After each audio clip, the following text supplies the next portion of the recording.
The Lord be with you. I'm Deacon Keith Fournier, and our first reading is from the Acts of the Apostles.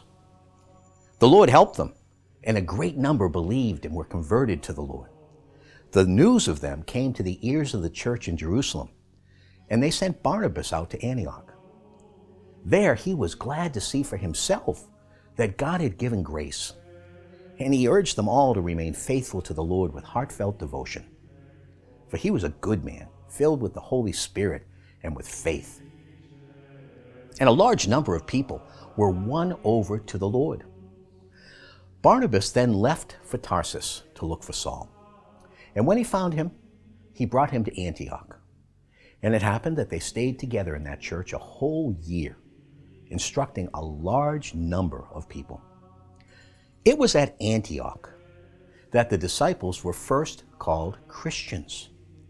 In the church at Antioch, the following were prophets and teachers: Barnabas, Simeon called Niger, and Lucius of Cyrene, Manaen, who had been brought up with Herod the tetrarch, and Saul. One day, while they were offering worship to the Lord and keeping a fast, the Holy Spirit said, "I want Barnabas and Saul set apart for the work to which I have called them." So it was that after fasting and prayer, they laid their hands on them and sent them off. Our response from Psalm 98. Sing a new song to Yahweh, for he has performed wonders. His saving power is in his right hand and his holy arm. Yahweh has made known his saving power, revealed his saving justice for the nations to see. Mindful of his faithful love and his constancy to the house of Israel. The whole wide world has seen the saving power of our God. Acclaim Yahweh, all the earth. Burst into shouts of joy. Play to Yahweh on the harp, to the sound of instruments, to the sound of trumpet and horn. Acclaim the presence of the King. A reading from the Holy Gospel according to St. Matthew. Jesus said, "And as you go, proclaim that the kingdom of heaven is close at hand.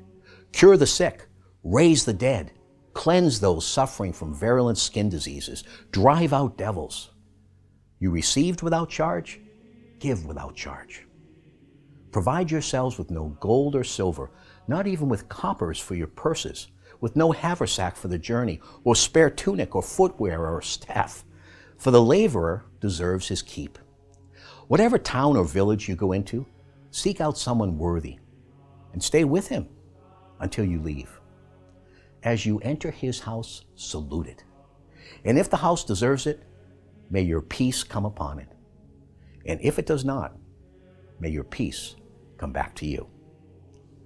The Gospel of the Lord.